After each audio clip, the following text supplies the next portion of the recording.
Gjendet në brigjet italiane një trup i pajet për të cilin autoritetet dyshojnë se i përket avokatit Besnik Muço i zhdukur në mënyrë të mistershme prej 2 nëntorit pritet të dalë analiza e ADN-s për të përcaktuar identitetin e viktimës.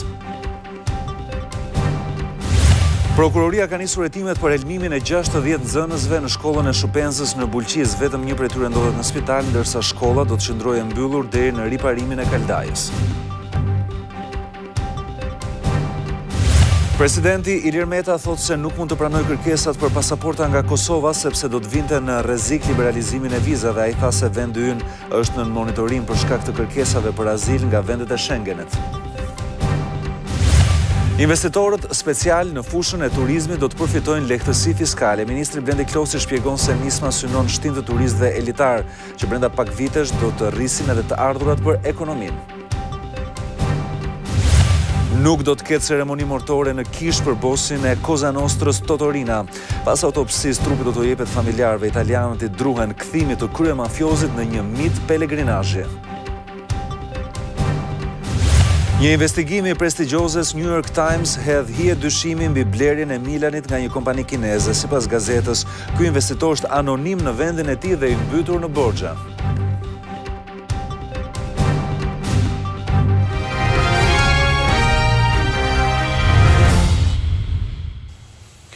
Mirëmbrëma, përshëndetje, mirë se vini në lajmet e televizionit Klan, është edicioni informativ i orës 19:30. Do të jemi së bashku. Një trup i pajet është gjendur në brigjet e Leçes në Itali. Ka bërë që autoritetet të dyshojnë se ky trup i përket avokatit Besnik Muço i zhdukur në mënyrë të mistershme që nga data 2 nëntor. Hetuesit janë në pritje të analizës të ADN-s, e cila do të zbulojë dhe identitetin e viktimës. Trupi i pajeti një personi të gjetur më datë 6 nëntor në brigjet pranë Leçes në rajonin e Puljes dyshohet se mund të jetë ai avokatit shqiptar Besnik Muço. Ai u zhduk më 2 nëntor teksa po udhtonte me traget drejt Italisë me linjën Durrës-Bari. Lajmi bëhet i ditur nga mediat italiane, të cilat raportojnë se prokuroria e Maçeratas ka kërkuar kryerjen e testit të ADN-s për identifikimin e trupit, për shkak se ai ishte thuajse i dekompozuar nga ndetja për një kohë të gjatë në det.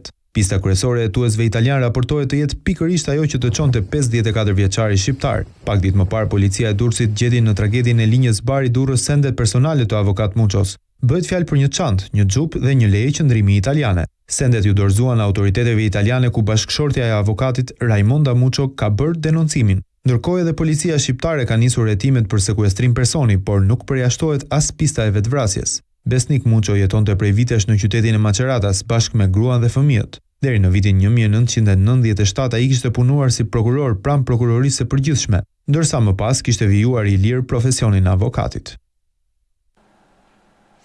Prokuroria ka nisur hetimin për helmimin e 60 nxënësve në shkollën e Shupenzës në Bulqiz. Vetëm një prej tyre ndodhet në spital, ndërsa shkolla do të qëndrojë e mbyllur deri në riparimin e kaldajës.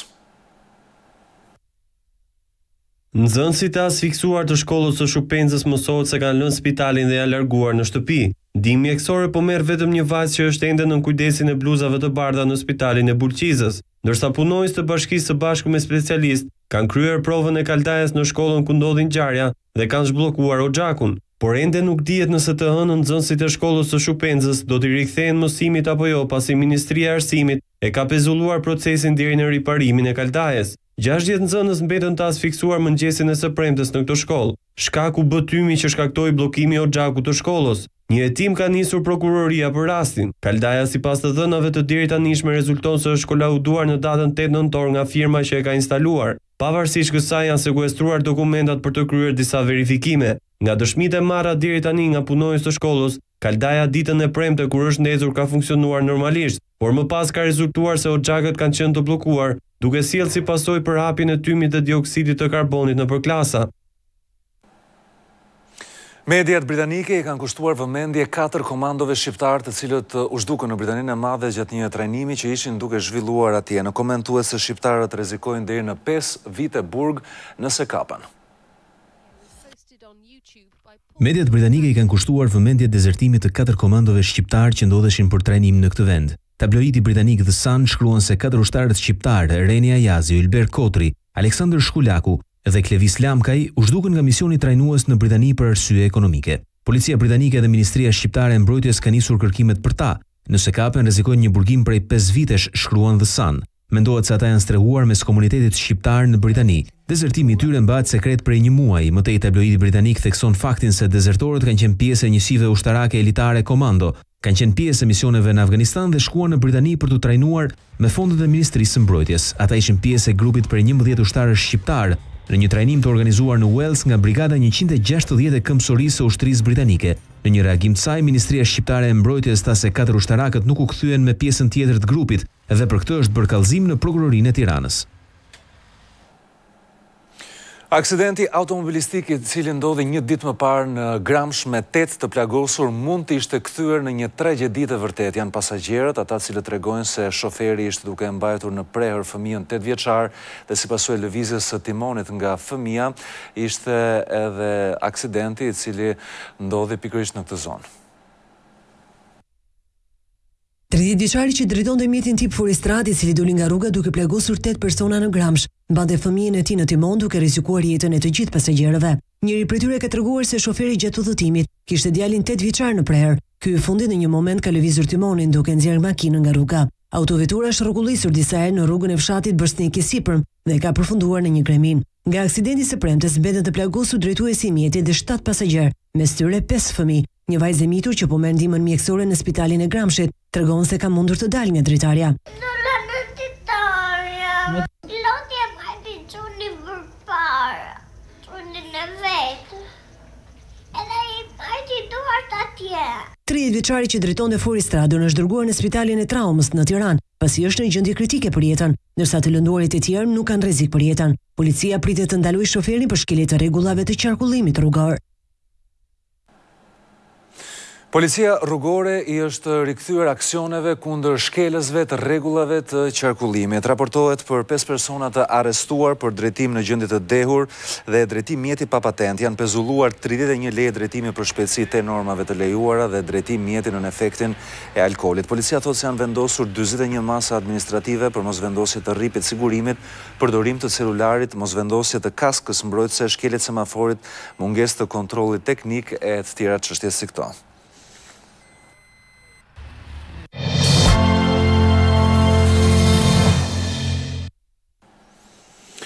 Presidenti i Republikës, Ilir Meta, thotë se nuk mund t'i pranojë kërkesat të cilat vinë nga Kosova për pasaporta sepse do të vinte në rrezik liberalizimin e vizave. Kreu i shtetit tha se vendi ynë është aktualisht në monitorim për shkak të kërkesave për azil në vendet e Schengenit.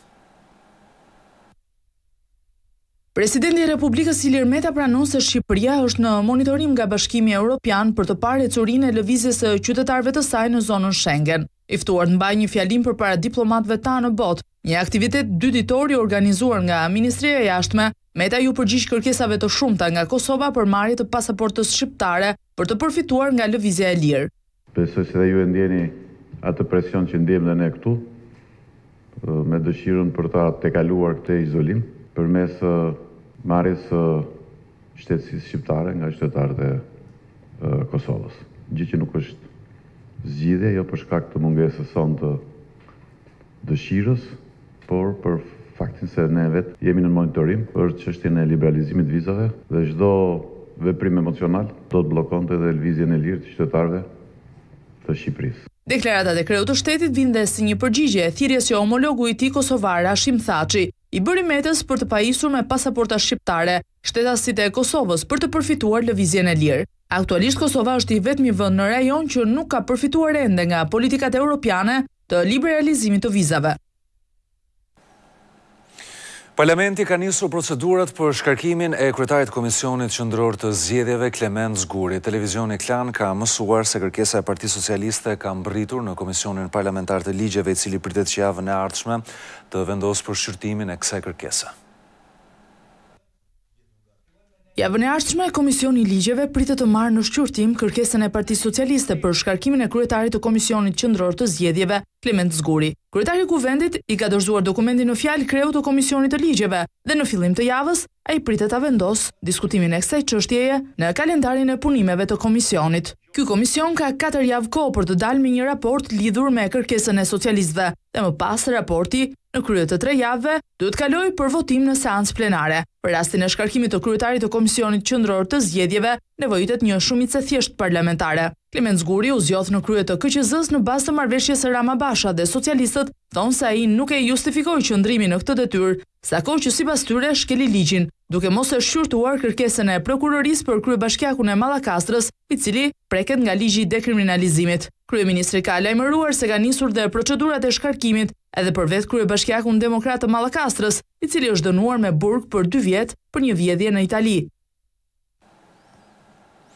Edhe në takimin që pati me përfaqësues të Institutit Demokratik Amerikan, kryetari i Partisë Demokratike Lulzim Basha ka ndarë shqetësimin për situatën politike pas publikimit të fakteve që sipas tij e lidhin qeverinë me trafikun ndërkombëtar të drogës dhe që provuan se kanabizimi i vendit është një projekt politik dhe elektoral i Edi Ramës. Kryetari i Demokratëve theksoi se zgjidhja për këtë situatë të rëndë politike është krijimi i një qeverie antimafia për të bërë të mundur çmontimin e sistemit mafioz politik të ngritur mbi blerjen e votës.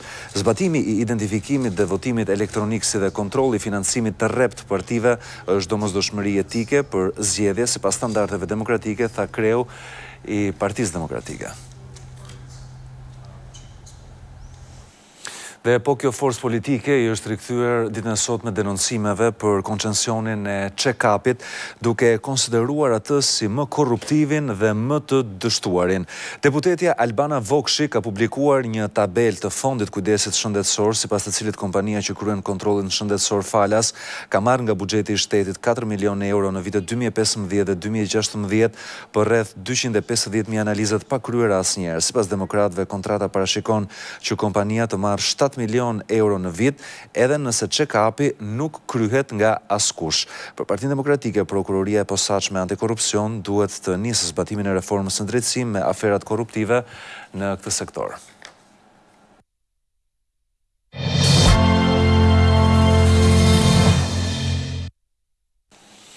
Investitorët e konsideruar si special në fushën e turizmit do të përfitojnë lehtësira fiskale. Ministri Blendi Klosi ka shpjeguar se nisma në fjalë synon shtim të kategorisë të turistëve elitar, të cilët brenda pak vitesh do të rrisin të ardhurat në ekonominë shqiptare.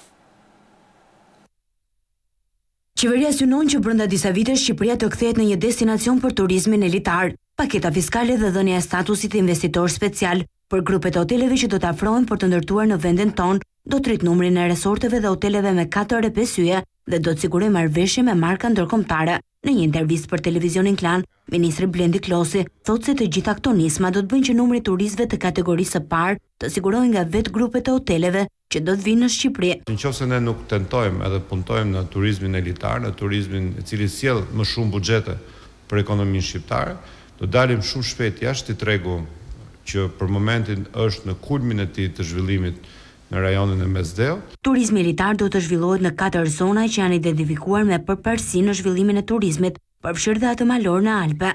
Ministri Klosi sqaron se deri tani janë disa investitorë që kanë shfaqur interes. Në Alpet e Shqipërisë, në bregdetin ton në klasik, në bregdetin e jugut të ri dhe në zonat cilat ne kemi përparësi zhvillimit turizmit. Pra në ato 4 pole. Që të përfitosh statusin special, duhet një vlerë investimi minimale prej 8 milionë eurosh. Për kuadër të hoteleve me 5 yje do të jetë mbi 15 milionë euro, për ato me 4 yje në 7-8 milionë euro. Garantojnë nëpërmjet emrit tyre që ky investim dhe kjo lehtësi fiskale shkon drejt një suksesi. Por çfarë humb Shqipëria nëse ul taksat për këtë kategori? Është një politikë e cila vetëm shton të ardhurat në buxhetin e shtetit. Qeveria ka depozituar në kuvend edhe nismën për të ndryshuar ligjin për turizmin. Grupi investitor duhet të bashkëpunojë me një markë të mirënjohur në arenën ndërkombëtare për të certifikuar si special, ku përveç vlerës së investimit duhet të respektojë dhe afatet për të përfunduar projektin.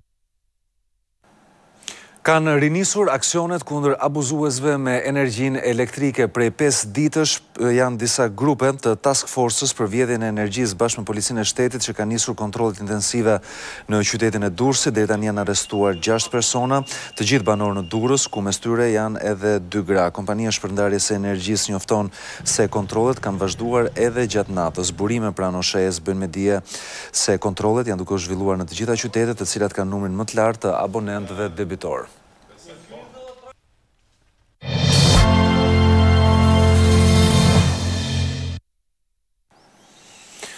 Kemi mbritur tek rubrika në Fokus dhe sonte do të trajtojmë shtimin e personave të prekur nga sëmundjet pulmonare dhe ato maligne. Mbi 650 persona regjistrohen një vit në këto sëmundje në spitalin Shefqet Ndroqi.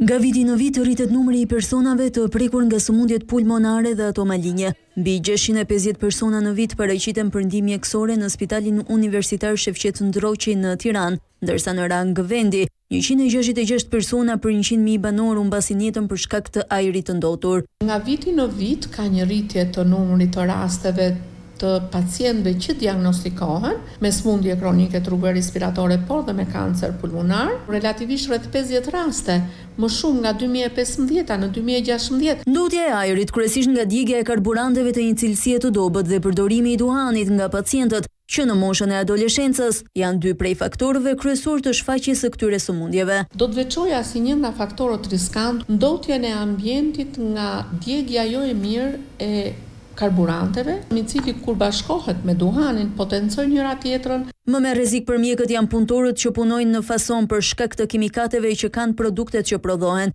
Ndaj bluzat e bardha rekomandojnë ajrosjen e shpeshtë të ambienteve të punës. Sipas Organizatës Botërore të Shëndetësisë, Europa Lindore dhe veçanërisht vendet e Ballkanit ka nivelin më të lartë të ndotjes së ajrit në të gjithë kontinentin. Pas Bosnjë-Hercegovinës, Shqipëria ka një nivel shqetësues të ndotjes së ajrit me 17.1 nivelin e grimcave të imta. Ndërsa gropat që janë krijuar në rrugën e kombit janë duke sjellë shumë probleme në qarkullim dhe duke vënë në rrezik jetën e drejtuesve të automjeteve. Në segmentin Kukës-Morin të rrugës së kombit situata është tetë problematike.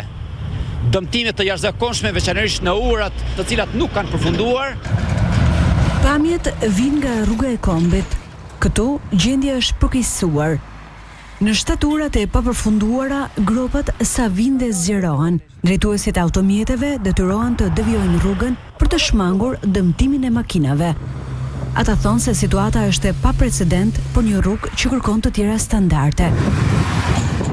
Në pëshën këtë makinat, në pagjujt toksha, këtë senet, edhe tani du në vu dhe me pore, rrugën e kena përfaqe zjesht. Është e vështirë sepse edhe vetura dëmtohet edhe koha e arritjes në Tiranë zgjatet. Sipërmarrësit e kontraktuar nga koncesionarët po merren në pastrimin e rrugës dhe përmirësimin e sinjalistikës. Për mbushjen e gropave nuk është koha e përshtatshme. Deri në pranverë, përdorësit e rrugës duhet i ruajnë ndonjë aksidenti të mundshëm. Bashkia e Tiranës vijon me investime të cilat do të kryhen në periferi. Kryetari i Bashkisë Erion Veliaj ka deklaruar se në 2 vitet e ardhshme në këto zona do të ketë shumë projekte. Bashkia e Tiranës ka nisur rikonstruktimin e plot të rrugës Besnik Hidri, një lagje e njësisë administrative 11 që ndodhet në kufi me zonën e Laknasit, e populluar pas viteve 90 me familje të ardhura nga i gjithë vendi. Kryetari i Bashkisë së Tiranës Erion Veliaj pranon se problematikat e mbartura ndër vite në këtë zonë janë të mëdha, por në buxhetin e vitit të ardhshëm, thot ai, është parashikuar një rritje konsiderueshme për njësinë 11, çka do të përkthehet në më shumë projekte rehabilituese. Tani, çfarë nuk është bërë në 50-60 vite, është shumë e vështirë të bëhet në 5-6 muaj. Por duhet më ja fillu me zipres që me buxhetin e ri. Ne prapë të kemi një buxhet më të lartë për njësinë 11, për laprakën, për institutin, për brekun e lumit, edhe besoj që nëse do vazhdojmë me këtë eficiencë, siç e filluam Tiranën qendër për 2 vjet, unë besoj që për 2 vjet do fillojmë të fillojmë edhe Tiranën periferike. Kryebashkiaku premton se në 2 vitet e mbetura të mandatit të tij, vëmendja do të përqendrohet në periferinë e kryeqytetit me projekte që prekin dhe infrastrukturën arsimore.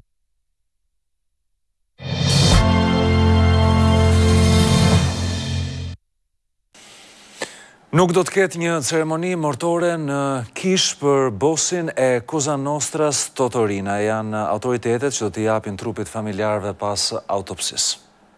Salvatore Rine è la persona dove buttare addosso tutto. Vdekja e Salvatore Rinës ka ngjallur reagimin e mbar Italisë për vetë atë që përfaqësonte bosi famkeq i mafias siciliane.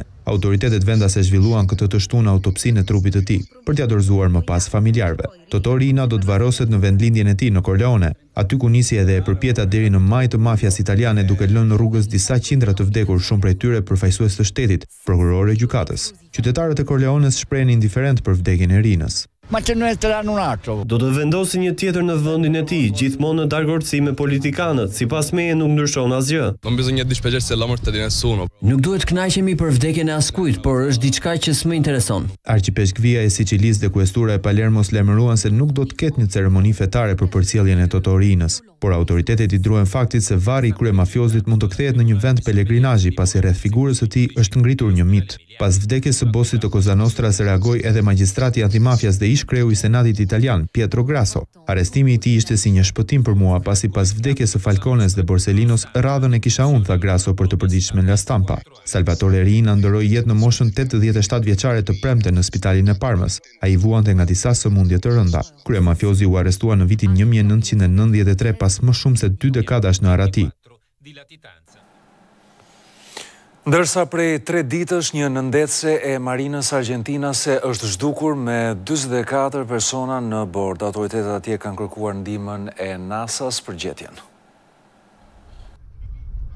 Një nëndetse e marinës argjentinase me 44 persona në bord është zhdukur nga radarët prej 3 ditësh. Autoritetet vendase u vunë menjëherë në alarm. Forcat detare të ndihmuar edhe nga avionët e NASA-s kanë nisur operacionet kërkimore për gjetjen e mjetit lundrues, por nuk ka ende asnjë shenjë për fatin e tij. Pengesë për ekipet e shpëtimit janë bërë edhe kushtet e vështira atmosferike. Rritja e dallgëve të detit ka vështirësuar pikasjen e mundshme të nëndetses nga radarët e specializuar që kanë në dispozicion NASA. Nëndetsia argjentinase humbi gjurmët rreth 430 km larg bregut. Zyrtarët e Argjentinas shprehen se është herët për të folur për mbytyjet e marinarëve. Një nga arsyet e humbjes së nëndetses mund të jetë shkëputja e energjisë elektrike.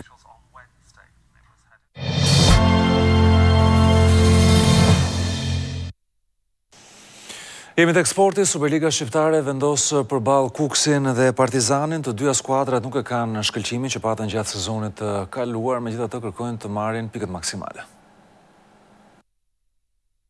Kuksi Partizani vjen në javën e 11 të kampionatit si asnjëherë më parë. Kampionët nuk po bindin me lojën e tyre që prej fillimit të sezonit, ndërsa Partizani nuk është as pak ai një viti më parë. Diplomatik në deklaratat e tij, trajneri i Kuksit Milinković e cilëson kundërshtarin si një skuadër të fortë.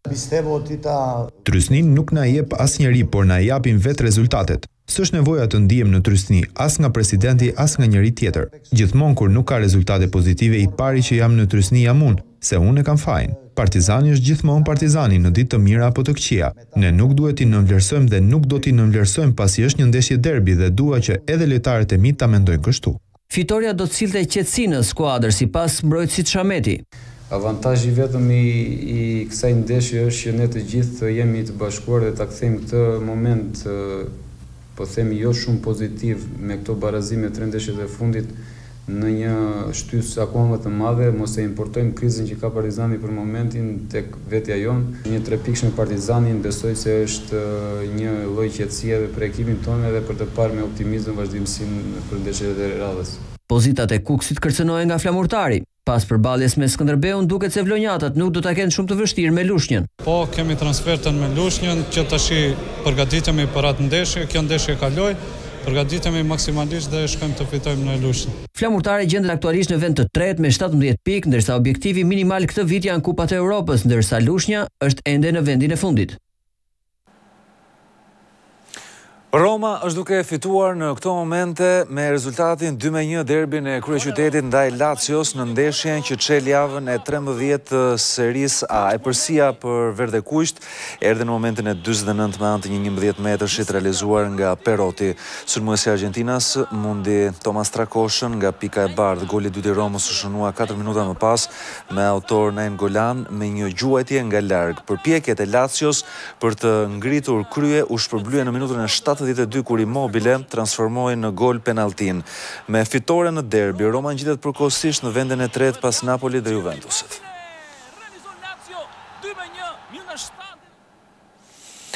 Serie A luan në mbrëmje një ndeshje të rëndësishme përballjen mes Napolit dhe Milanit. Napoli kryesues nuk do të tolerojë gabime, ndërsa Milani është në kërkim të rezultateve. Sonte në mbrëmje Sadymi Sampalo pritet të jetë inkandeshent. Në fushë Napoli vendas do të pres Milanin për një takim delikat njëkohësisht që do të sjellë edhe shumë spektakël. Napoli kërkon të vijojë kryesimin e Serie A, ndërkohë që Juventus në vendin e dytë ndodhet vetëm një pikë larg, ndërsa Milan vjen nga një seri ndeshjesh ku nuk ka bindur dhe kërkon konfirmimin. Napoli është favorit në këtë ndeshje jo vetëm për faktorin fush, por për këtë sezon ka treguar dëshirën për të zotëruar kampionatin. Ekipi Elseid Hysajt jo vetëm ka mbrojtje të fortë, por ka edhe sulmin më vrastar. Kjo ka bërë që në 12 javë kampionat të mos njohin ende humbjen. Do të tentojnë të marrin maksimumin edhe kundër Milanit. Montella rrezikon postin nëse humb, por futbolli ka viktimat e veta. Që prej 2014-s Milan nuk fiton ndaj Napolit. Hera e fundit në San Paolo prodhoi një fitore të Napolit me shumë gola. Një investigim i kryer nga prestigjozja New York Times ka hedhur dyshime mbi blerjen e Milanit nga një kompani kineze. Sipas investigimit, kjo kompani është anonime dhe e mbytur në borxha. E bleu Milanin me shumë bujë për shifrën e frikshme $860 milion. Në ndërtimin e presidentit aktual të grupit italian Lee Yong-hong, shpenzoi edhe 274 milion të tjerë për të blerë 11 futbollist. Ai mori borxh në një fond amerikan për sipërmarrjen e tij dhe borxhet një ditë duhen lar. Në tetor të vitit të ardhshëm ai duhet të mbyllë llogarit me amerikanët, por deri tani nga arkat e klubit paratë vetëm po dalin. Milan po kërkon financues të tjerë pasi vet nuk po prodhon ai shumë sa pretendoi. Një investigim i New York Times ka hedhur dyshime të forta se Lee Yong-hong është mashtrues. Sipas tabloidit, ai nuk bën pjesë në radhët e kinezëve super të pasur, nuk njihet as nga qarqet e atyre që kanë miniera, edhe pse pretendonte se kontrollonte një perandori të tillë. Madje sipas regjistrit të pasurive në Kinë, minierat që i pretendon se kanë ndërruar pronar 3 herë përgjatë vitit të fundit, madje edhe pa përfitim. Gazetarët e New York Times kanë kërkuar të dinë më shumë, por në dyert të mbyllura të zyrave të tij ishte vendosur mbi shkrimi qera e papaguar. Vetë Lee ka refuzuar intervistat dhe deklaratat, por një zëdhënës i tij tek Milan ka deklaruar për New York Times se financat e tij dhe marrëveshja janë kontrolluar më parë nga ekspert ekonomik të kompanive që i kanë dhënë borxh. Investigimi i New York Times nuk nxjerr në panë se këtu bëhet fjalë për një mashtrim, por ndoshta koha vetë do ta tregojë. Arsenali ka fituar derbin e Londrës me Tottenhamin në ndeshjen e vlefshme për javën e 12 të Premier Ligës. Shkodran Mustafi u kthye në skuadrë pas një dëmtimi dhe shënoi golin e parë. Në minutën e 36, Arsenali mori kuraj nga avantazhi dhe shumë shpejt shënoi edhe golin e dytë në Sanchez. Pas kësaj fitoreje, Arsenal mban vendin e 5 në renditje me 22 pikë, ndërsa Tottenhami qëndroni treti me 23 pikë. Garat e motorëve janë në zi për shkak të vdekjes pilotit britanik Daniel Egarty, i cili ndroi jetë sipas një aksidenti në pistën e Macaut në Kinë. Britaniku humbi kontrollin e motorit dhe u përplas me barierat mbrojtëse të pistës. 31 vjeçari u transportua me urgjencë në spital, por ndroi jetë pak çaste më pas. Daniel Egarty merrte pjesë për të dytën herë në garën për çmimin e madh të Macaut.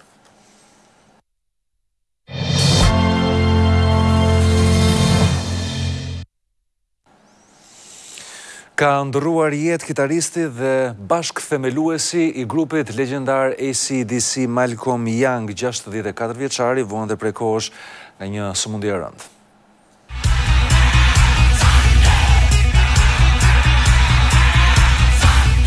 Ndëroi jetë në moshën 64 vjeçare kitaristi dhe bashkëthemeluesi i grupit legjendar të rockut AC/DC Malcolm Young.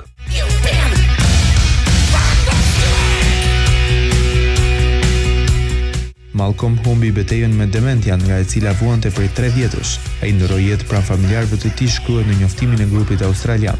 Ndarja nga jeta e Malcolm Young vjen vetëm një muaj pas asaj të vëllait të madh të grupit, producentit George. Malcolm, së bashku me Angus, vëllain e tij solist të grupit, dhe George formuan bandën e famshme të rockut në vitin 1973.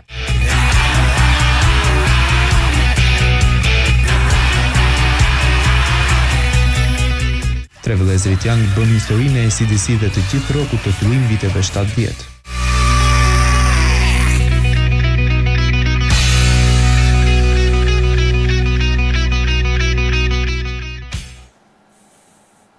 Supermodelja Gigi Hadid është përjashtuar nga sfilata e Shangajit. Autoritetet atje kanë konsideruar raciste një video të shpërndar prej saj.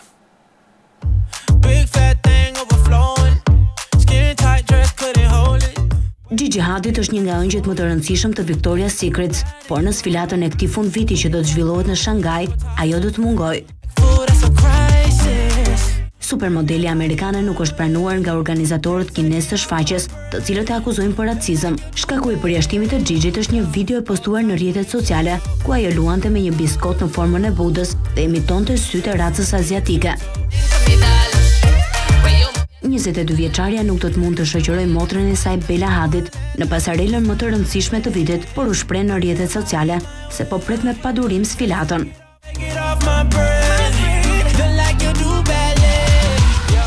Xhixhi Hadit nuk është e vetmja që përjashtohet nga Kina.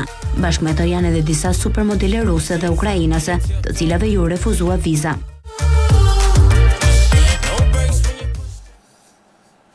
Ka qenë gjithçka për këtë edicion informativ këtu në Klan, qëndroni më tej me programet tona, bashkë mirëpafshim.